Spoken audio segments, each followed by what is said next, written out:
आमंत्रित करता हूं यहाँ पर अपने समिति के सदस्यों को कि वो हमारे बीच में जो पत्रकार बंधु उपस्थित हैं उनका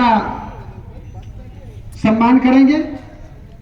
तो इसके लिए पत्रकार बंधुओं के सम्मान के लिए अगर पत्रकार यहाँ पर उपस्थित हैं तो मैं चाहता हूं कि पत्रकारिता पर जो कि कार्यपालिका, व्यवस्थापिका और न्यायपालिका, जो ये तीन स्तंभ हैं, जिस समय ये तीनों स्तंभ अपना कार्य ठीक से नहीं करते हैं तो प्रजातंत्र में ये चौथा स्तंभ है जो मजबूती से इन तीनों स्तंभ को रास्ता दिखाने का कार्य करता है। और शायद ये चौथा स्तंभ ही है जिसके कारण प्रजातंत्र मजबूत रहता है, स्थायी रहता है और अविचल रहता है।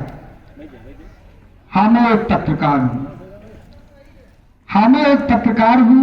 मेरी आवाज को रुकना कभी आया नहीं, मेरी आवाज को रुकना कभी आया नहीं, मेरी कलम को झुकना कभी आया नहीं, मेरी आवाज को रुकना कभी आया नहीं, मेरी कलम को झुकना कभी आया नहीं।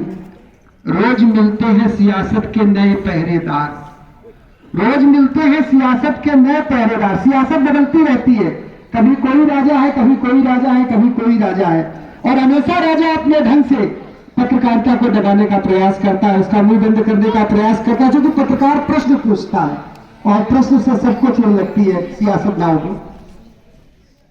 रोज मिलते हैं सियासत के नए पहरेदार, पर मेरे अस्तित्व को कोई गिरा पाया नहीं, पर मेरे अस्तित्व को कोई गिरा पाया नहीं। आईना दिखाने का साहस है मुझे, आईना दिखाने का साहस है मुझे, झूठ के लिए मैं इसकी हार हूँ। हाँ मैं एक पत्रकार हूँ, हाँ मैं एक पत्रकार हूँ।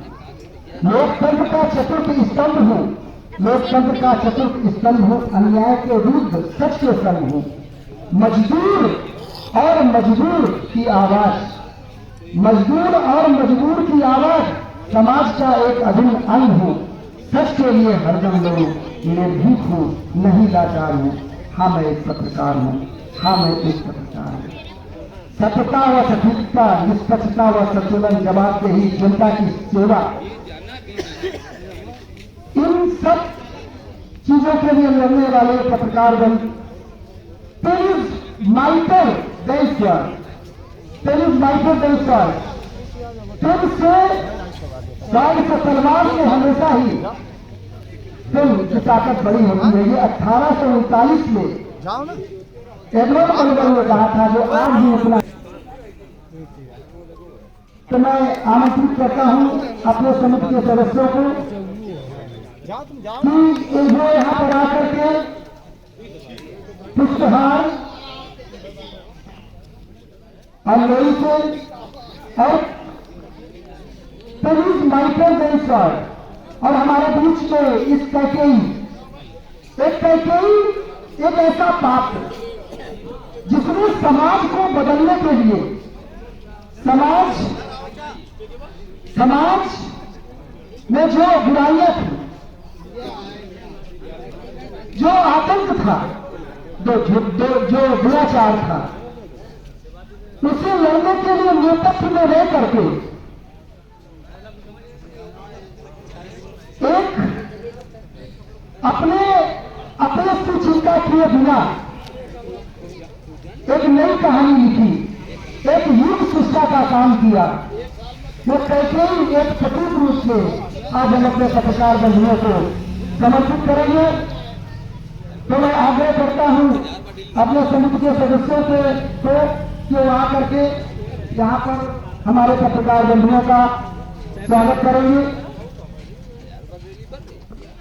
लोही ले लेंगे, पेन माइकर जन प्रतीक के रूप में पेन, और अन्याय के खिलाफ, नारी उत्पीड़न के खिलाफ, नारियों को दिशा देने के खिलाफ लड़ने के प्रतीक के रूप में कैकेई, जिसके बहुत ही सौभाग्य की बात है कि जिसके रचनाकार जय शुक्ला जी भी हमारे बीच में उपस्थित हैं, जिनकी ये 5वीं पुस्तक है।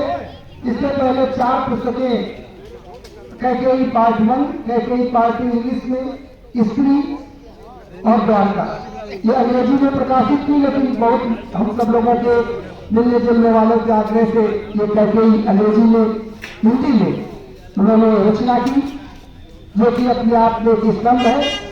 तो मैं आग्रह करता हूं अपने समिति के सदस्यों से कि एक एक पत्रकार का हमारे गुड्डू पार्षद जी, आलोक वाजपेयी जी, अर्जुन भाई, प्रमोद मिश्रा जी, सत्येंद्र वाजपेयी जी, अनिल वाजपेयी जी, आशीष त्रिवेदी जी, अनिल भैया जी, गोपाल भैया जी, सब लोग जाकर के अपने विवेक से समस्त, और दुल्लर भाई, सब लोग जाकर के पत्रकार महोदय का स्वागत करेंगे साल उड़ा करके, और ये भेंट करके